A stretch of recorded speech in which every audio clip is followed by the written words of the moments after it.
So the days are going by, we're inching closer to the PC release of Stellar Blade, which was one of the last real PS5 exclusives. I mean, between this and Demon's Souls, that's really kind of it at this point. Not that that's a bad thing, because console exclusives are dumb and outdated and anti-consumer, and it's just a method of corporations holding hardware hostage instead of having to actually compete and improve said hardware. And also just with Sony's strategy towards PC games, a PC port of Stellar Blade was inevitable, especially since this isn't actually a first-party game. If it was a first-party game, frankly, I think it would have come sooner. But the demo for Stellar Blade's PC port has been released. It's being received rather well, and a couple things are happening right now that I find to be made out of comedy. For starters, the game's director came out and fully endorsed mods, which was an amazing thing to see from a game developer of this high of a stature. Usually mods are seen as like this big evil dastardly thing, and you see console fanboys a lot of the time say mods are destroying the integrity of the game or whatever, or what are they called? What do you call them? A digital vandalism. And I always thought this was very silly. You know, I've never been a game developer, but as a musician, I would imagine a developer's attitude towards mods is the same as my attitude towards remixes. If you make a remix of a song that I made, I think that's neat. I may not like the remix, I may prefer my version of it, but the fact that you heard my song and thought of something else that you could do with it, or some way that you could, in your perspective,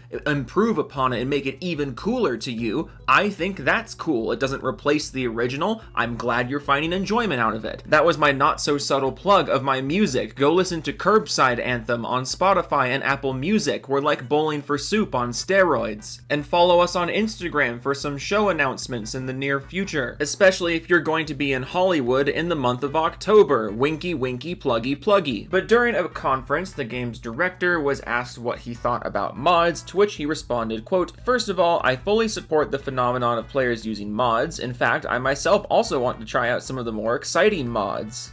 The more exciting ones, you say? I look forward to seeing many players create their own mods and engaging in healthy competition with them to see whose mods are more attractive.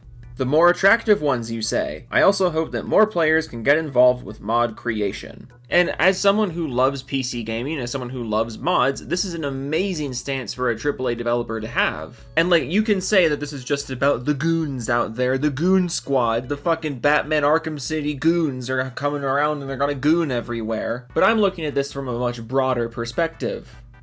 A broad perspective, you say? Mods do a lot more than just add boobies to everything, or in the case of Resident Evil 4, cocks. A lot of people use mods to improve the gameplay, to improve the performance, to improve the experience overall, to finish the work that the developers may not have finished, or something that the developers may not have thought of. And a lot of the greatest games ever made started out as mods. We simply wouldn't have games like Counter-Strike if not for mods. We wouldn't have games like Arma if not for mods. The entire Battle Royale craze would have never began if not for mods. So to have a AAA developer so openly come out in support of a modding community that doesn't even exist yet for his game, but is aspiring to exist, that's awesome. His game's not even out yet and he's already endorsing the mod scene. That is amazing. But you clicked on this video Sorry. You clicked on this video because PS5 Fanboys were in the title. And yes, PS5 Fanboys are in the title of this video, because, would you believe it, they're really upset about this PC port. Partially because it was one of the last remaining PS5 exclusives, but also partially because Shift Up as a developer seemed very excited about this PC port. The PC port seems to be going over rather well. Apparently Shift Up expects the PC port to outperform the PlayStation port. The PC port is going to be much more feature complete than the console port, both because of official features and now the openly supported mod community, and you mix all those things together, and what you have is a whole bunch of people who care way too much about PS5 exclusives, caring way too much about the PC port of this game that isn't even a first-party exclusive. So first, we're going to take a look at the responses to this post talking about the endorsement of mods, and then we're just gonna mosey on over to this post from the official PlayStation Twitter, because my goodness, people are upset about this port. It's been a while since we had a nice old-fashioned PlayStation Fanboys Twitter salt video, so here we go. Strap yourselves in, drink yourself some coffee, turn on your second monitor, get a picture of one of the goons from Lego Batman, make him full screen on your second monitor, and let him watch over you. Let's begin. Dax Razor Unplugged, ooh, hardcore name, says, this is going to be unpopular. Endorsing modding of their new release games are developers admitting they made a bad product or not the one people want, and that it needs free assistance to fix it or make/keep it relevant. It's not some fans love it so they want to make it their own situation. It's a trend of putting out games that rely on the community to be relevant or even get traction through mods. It's pandering to a small slice of gamers who make a decision to play a game based on the mods it has. Once you stop supporting/patching/expanding a title, it should be available for modding. All games should. Well, that was a load of shit. Oh man, so I was going to do a big long rebuttal of this, but someone actually beat me to it, and they have the best use of Twitter Blue, like, unlimited characters I've ever seen. So here comes fucking Not Nib, who says, I'm impressed, I've never seen someone jam 5 logical fallacies in one single post before. Let's go through it. Hasty generalization. You ignore the diverse reasons a company may have for being supportive of mods and make it about gamers fixing their games for them. This intentionally ignores the fact that there can be a number of other reasons they might be interested in supporting it. This is true. Video games are an interactive medium, so why wouldn't you give gamers the tools to interact with it more than they already can? I can understand some developers are very stingy about letting people do what they want with the game, because some developers nowadays don't understand what the word game means. Oh, hi Neil Druckmann, I didn't see you there. I wasn't even thinking about you when I was talking about game directors who don't know what video games are. How weird it is that you're in my house. Can you please leave? But if you're making something that is made to be, like, interacted with in a unique way, in a personal way to the player, why not add mods? Video games are an inherently creative and inherently interactive medium. Creative and interactive. Why not endorse mods? False dichotomy. Similar to the hasty generalization, this ignores other reasons, suggesting that modding support can only be an attempt to make the community fix their game or a cynical ploy to artificially lengthen the engagement of the game. This ignores the fact that other intentions can exist, and it doesn't have to solely be an either-or situation. That's a good point. There's a million reasons why you might want mods in your games. This is just like 2 of them. Strawman argument. You dismiss the idea of game studios wanting to encourage player creativity, writing them off as lazy, but you ignore games like Jedi Knight, Jedi Academy that were intentionally left open to modders to encourage creativity, proving the very thing you dismiss as a non-factor. I will also bring up games like Super Smash Bros. Melee, a game that is modded to hell, despite Nintendo actively trying to not make it modded to hell. Point being that the developer's original intent regarding mods is irrelevant to whether or not people mod it. Because you can have a developer intentionally leave the game open for mods, or you can have a developer actively try to suppress any and all mods. Either way, mods will exist for a myriad of reasons, because it's not that fucking simple. Slippery slope. You imply that relying on mods will lead to a reduction in game quality, ignoring the fact that game quality has already been on a downward trend without this, such as the prevalence of day one patches. You seem to be suggesting that this will lead to a chain of events that will lead to studios not even bothering to patch games due to mods, but many games such as Skyrim prove this false.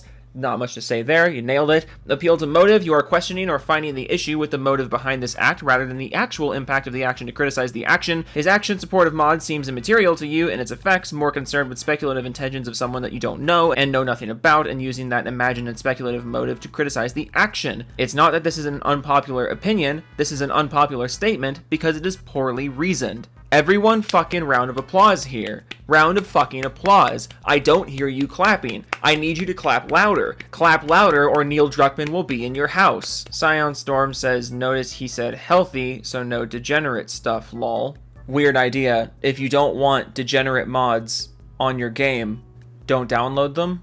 Like the game hasn't changed. Just if you don't like the mods that are coming out, just don't download them. 61i says, dude knows Eve is about to get violated even if he tried to stop it. It's already happening and sucks because this PC dorks are going to pornofy Stellar Blade, ruin a fantastic game with perversity. Are you suggesting that there was no porn of this game or degeneracy with this game prior to the PC port?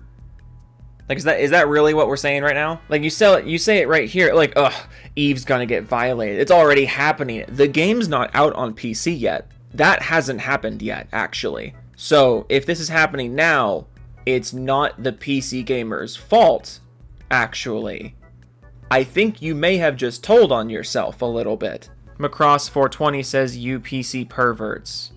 Again, filth of this game has existed for a long time now. And the PC port is not out. So, I think we can put together the puzzle here. It's not that PC gamers are especially horny or especially gross. Maybe there are horny people and gross people everywhere. The PC just has an easier time accessing that horniness and grossness. Like, are we really suggesting that if the PS5 community had access to gross mods, that they wouldn't be utilizing them? Is that really where we're going right now? Because I think anyone would tell you that's a very stupid place to go. And yet, here it is. But I say it again, if you don't want gross content in the game via mods, don't download the mods. You have agency here. I know you're a console player and are therefore scared of agency in your games, but that's the reality. Moving on to this post from PlayStation, where they were promoting the PC demo, and people got very angry. Because before, we were mad about mods, right? We were mad about the potential of mods in this game. Now we're just mad about the game existing on PC at all. So these are where the things get real spicy. Have a glass of milk on hand, because spice. That's what you do, right? You drink milk to like ease spicy food. I don't know, I'm white, and therefore everything is spicy, and also I just like drinking milk. At Low Ping Line says, at PlayStation, you don't have to at PlayStation if you're responding to PlayStation. You will end up just like Xbox, an undesirable hardware that no one buys, it is just a matter of time. Which I think is funny, because Stellar Blade is one of, what, a whopping 2 PS5 exclusives that you even have, and yet all the PlayStation dudes are, like, running around the town square and parading the PS5 sales numbers around. So, like, do exclusives matter or not? You can't have it both ways. Is the PS5 selling super well despite its lack of exclusives? Or is the lack of exclusives hurting the sales of the PS5? Well, you're not going to say that the PS5 sales are hurting because you guys think PlayStation is still a desirable piece of hardware, as evidenced by you right here saying it's going to end up an undesirable piece of hardware. So it's a desirable piece of hardware now, despite the lack of exclusives. So, what's your point? I've said it once and I'll say it a million more times. If a console is only appealing to you because of a handful of games it holds hostage, and if you take those games away, not even take them away, just give other platforms access to those games are no longer exclusive to the hardware. If the hardware loses all value because you did that, it wasn't a good piece of hardware.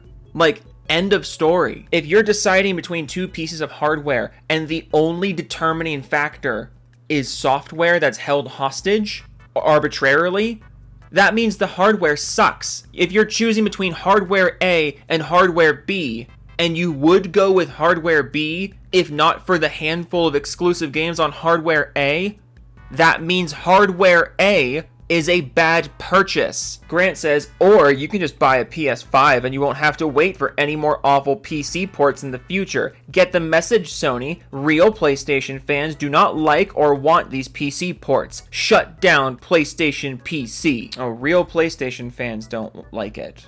Real PlayStation fans. So, you know, the fans that play the game and really enjoy the game, they don't like that more people get to play the game. But they're the real fans.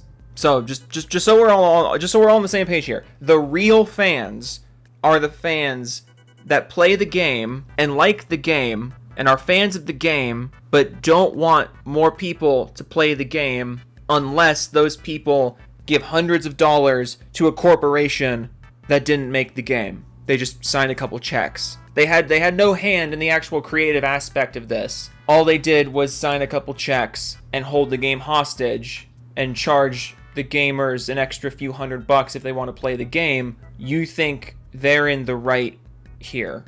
You think that you, as a gamer, should give a single fuck what they think. And then these people wonder why their platform keeps getting worse.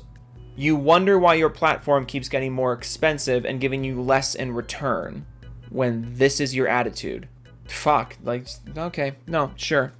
Keep scratching your head when things keep getting more expensive. How about one more little back and forth? I like this one. They say, why do you focus so much on PC for a single player game in your social media these days? Are you crazy and want to make fans angry? No, they publish a game and they want to make money off of it, so they're marketing it.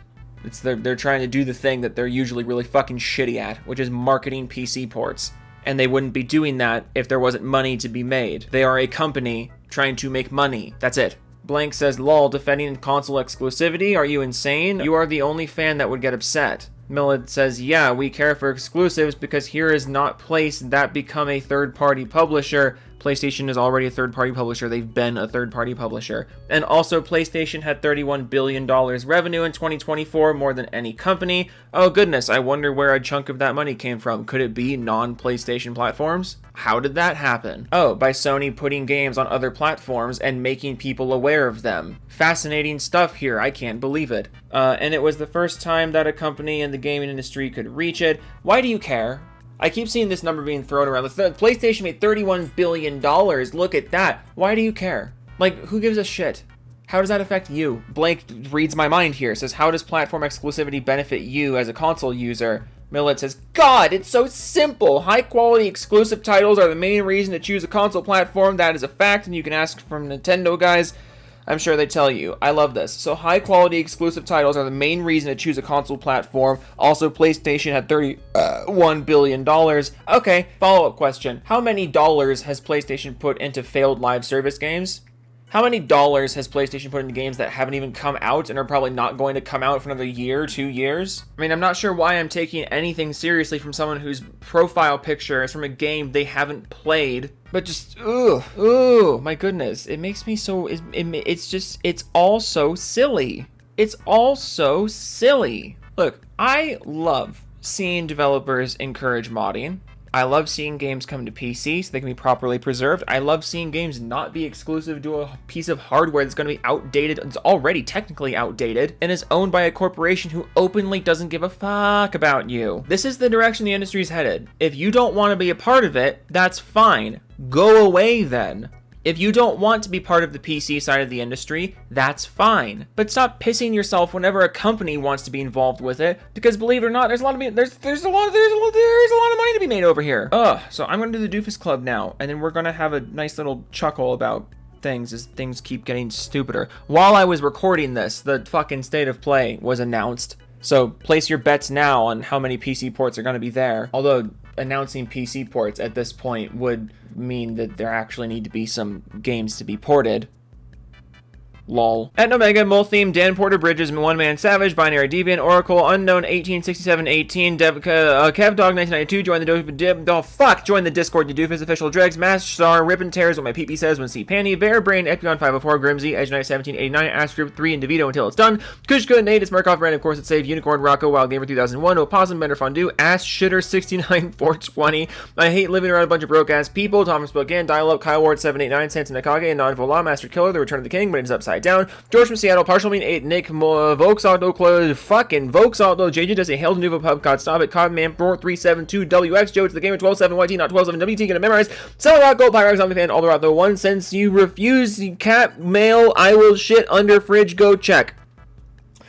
No. Nixie Smile, Blast 1314, Snake Eyes 327, Devastator 2000, Joe, please let us touch tip, you sexy man, MQ2396E, I'm just still in the moat, Joe, please get help, Hentai X, Machina Gamma, Leaf Wolf, Elite Wolf, Fire Hazard 105, Club the Penguin, Banshee, GWXSS, Rasp the Wolf, Evan Co, OK Toodles, Tech Gaming, Jungle Zone, Slim Jim, Relays Air Gaming, Dead People, All Games, Vidya, Japanese name that actually means a cup of coffee with the Nicolas Cage. Cup of Coffee, Nicolas Cage, Dating Sim, Max Killer V2 Gaming, Biscuit 1101, Todd Howard's Our Lord and Savior, Chris Void, Pope Rafa the Rat King, Jessica Shepard, Ricky's Power, Tiki Dabby, Muskie, I'm not Hyper JDA6, it doesn't look that interesting to me, Crewman the Steel Angel, Randy Bitchford is a serial gooner, Sergeant Jason Bond, Baron Von Vonderham, Asterber 69, Don't Call Me Doofus, it hurts my feelings, Trujexkin 940, Asterber 202, the first Doofus, Creed Warrior 23, Max the Chev, Chap is going away for a while, take care for now, Totally Insane, Vendetta Autry, Black Cobra, The Enwa Slayer, Night of Cypher, ML04, I own 6 copies of Click 2006 on Blu-ray, Oh No It's Poopsy, Wolf of Midnight, Sig Rider, Pig Green is Kev, Pig Steve Studios, Film Cracker, Noam Gaming, Tariq Brown, Thornscade, Maganex, Severin, Evans, Spawning 03, it's the Catalina, Finger Y, Mixer, Pow, White Trouble, Donnie Weston, Nick Donegan, Dawes Mex on Twitch, come hang y'all,